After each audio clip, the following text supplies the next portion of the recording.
Hey everybody, Al Puglisi Trains, and thanks for tuning into the channel.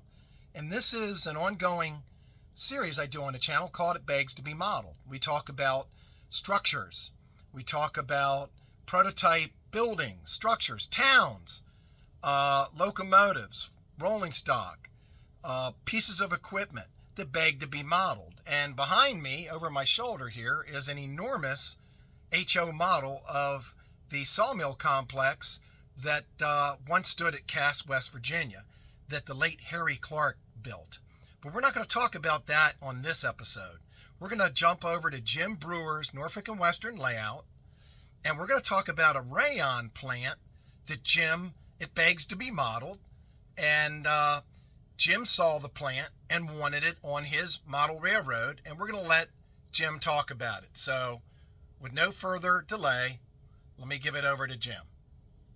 That's all right. This is good. So, Jim, this is the Rayon plant? This is the American Viscose company that produced Rayon. The entire model is scratch built by my good friend Richard Daniels. Okay. The Rayon plant was located in Front Royal, Virginia, and it was built in the late 1930s. It was part of the British Lend-Lease program during World War II. They mainly produced Rayon for parachutes and tires at that time. Oh, wow. The entire structure, all the structures are scratch built. They're built out of styrene mostly.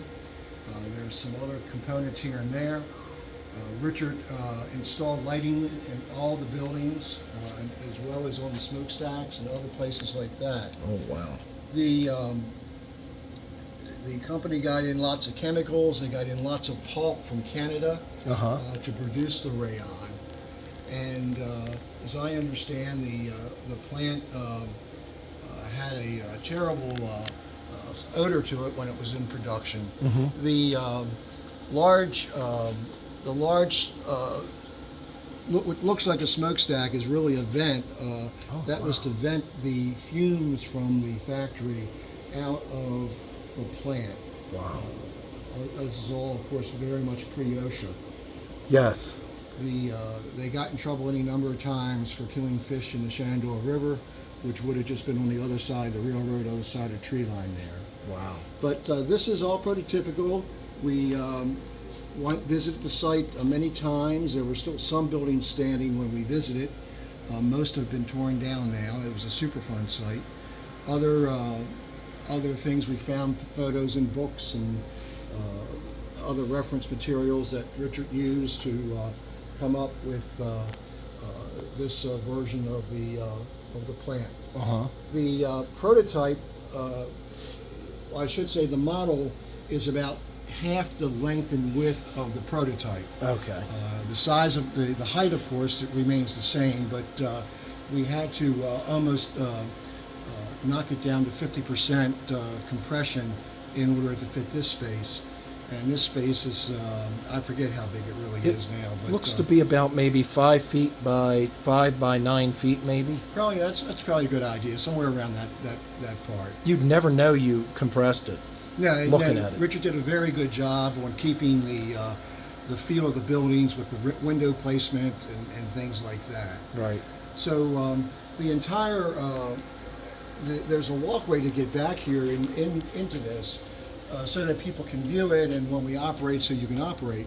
But this is actually just one big plant, one big building, I should say. Right, folks, that shocked me. That let me just show that. Yeah, I'm going to pause this. Folks, this has been on the video on the channel before, but let me show you what we're talking about. This is what Jim's talking about. This building here, this giant building that surrounds the access aisle, actually is a gigantic building, Jim. That's correct. And this open aisle actually is a gigantic roof that will fit inside this building all the way down. That's correct. And he's got it smokestacks and all kinds of vents and everything on that roof. All Richard's doing, yes. And we're going to have another episode on this, folks, I guess with Richard, hopefully. And we're going to show you this with the roof installed. That's enormous. That looks to be a building. And you said you scaled this down. Oh, yeah, yeah. And this building looks every bit of about maybe 28 inches wide, I'm guessing, by, God, I'd say almost 7 feet. Sounds good. Holy smokes. Let me pause it and come around the other way. And I can't wait to come back and do the other episode with this roof added on. The one back in there. Yeah, we saw underneath the table the drop-in roofs. This is one of the drop-in roofs. And let me show you some others. Here's another drop-in roof that goes on top of that structure. And I saw these as I'm walking away with Jim Brewer.